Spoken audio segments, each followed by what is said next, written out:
I have a confession to make. I like Eurobeat. There's something so deeply woven in Eurobeat that makes me like it so much. It makes me want to chug down 2 energy drinks at once, go full on speed demon, and hit the gas with my foot so hard my car will redline. But no one really talks about Eurobeat. I mean, yes, there are 2 videos that talk about Eurobeat, but I feel like there might be more stuff about Eurobeat that has not been covered, and it can be fun for me to show my passion towards an abstract music genre.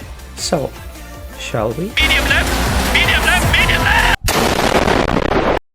Eurobeat originated in the 80s, though at that point it was known as Italo dance, with its roots in the Italo disco genre and high energy. Even though that's the best I could find of its origins, in Europe this genre almost immediately died after being overtaken by Eurodance and Eurohouse, but with some weird historical irony it boomed in popularity in Japan. And whilst Eurobeat is primarily associated with Japan, the genre is mainly Italian. It's produced in Italy but released in Japan, even though there are German, British and even Japanese authors, about whom in particular I will talk about when I get into the main subgenre of Eurobeat. But what you should know is that Eurobeat is mostly split into 2 main variations, one being a British spin on the Italian influenced dance pop, and the second being a high energy form of Italo disco. Of course, the question comes to mind, how come this genre is now known in the West if, according to what I said a few sentences back, the genre didn't really kick off in Europe or US? Well, it's thanks to a sort of niche, abstract, street racing anime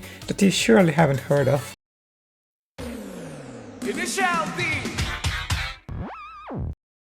Yes, it's time I talk about anime. But before I talk about the correlation between a street racing anime from the 90s and this Italian music genre, I would like to give a brief synopsis on what is Initial D. Initial D is an anime based off the manga of the same name, written by Shuichi Shigeno. It originally aired from July 17, 1995 to July 29, 2013. It follows the story of a Japanese student slash street racer, Takumi Fujiwara, living his life as a student and a gas station worker during the day, and street racing and making deliveries for his father's tofu shop during the night in his legendary white and black Toyota AE86 Trueno. The anime featured a mostly Eurobeat soundtrack with the likes of Move in the openings and endings, and Can Blast, David Rogers, Nico and more having their songs in the racing scenes. And since Initial D was actually a popular anime and is the first thing, besides One Gun Midnight, that comes to mind when someone says street racing anime, Eurobeat began its own rebirth in the Western world. Yet, I didn't learn about Eurobeat from Initial D. Now, I want to talk about less the reasons why it's still present in modern culture, more the ways how I got into Eurobeat. Now, there was a time when I was but a mere youngster, valuing meme compilations as if they were comedy gold. And through a twist of fate, I happened to find a video known as Initial D, Eurobeat meme compilation. In my quest for knowledge, I ventured to the depths of the internet, the bootleg Russian free anime websites, with dubs so bad it would make the most stoic man break down and seal his own fate. But how foolish it would be to assume that my quest would end there. Oh no. It turned into an obsession, as Initial D and car culture became my bread and butter, and Eurobeat became my wine. So yeah, of course this led me to discovering the Initial D arcade game series, with PS2 Japanese exclusive port of Initial D Arcade Stage version 2, known as Initial D Special Stage, which then led me to discovering YouTube channels focusing on meme montages for racing games, and of course the rhythm game Sin known as Osu. Your Honor, my client has not been playing Osu since he was an underage weeblet. Guilty, life in prison. Yes, I finally got to the part where I will talk about the music itself rather than some factoids. So, I would describe Eurobeat as Drift Fong's grandpa. It's high energy, usually has some lyrics that are not always important and can be, how do fellow youngsters call it? Cringe? Like, take a listen.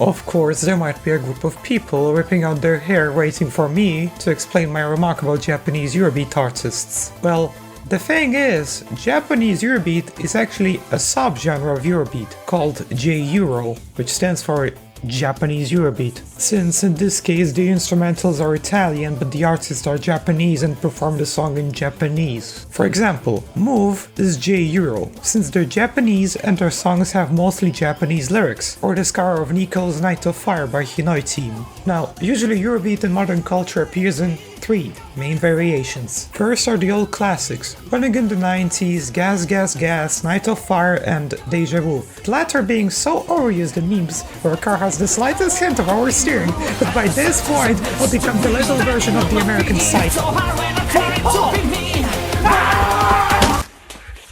Second, the modern day releases of Eurobeat and J-Euro, and last but not least, Eurobeat covers and remixes. Now they can include covers to already existing Eurobeat songs like Dave Rogers' modern day covers, or Eurobeat covers / remixes of different music, like anime openings or video game soundtracks, with the most notable artist in this field being Turbo. I guess that's all I can say about Eurobeat, an Italian genre of music that took off only in Japan before being resurrected in the West thanks to a cult classic, street racing anime, that led to it slowly making its way into meme culture and becoming one of the main music genres that comes to mind when talking about car culture and racing video games. And whilst now drift funk has in some cases overshadowed Eurobeat, it still remains an important piece in car and meme culture history.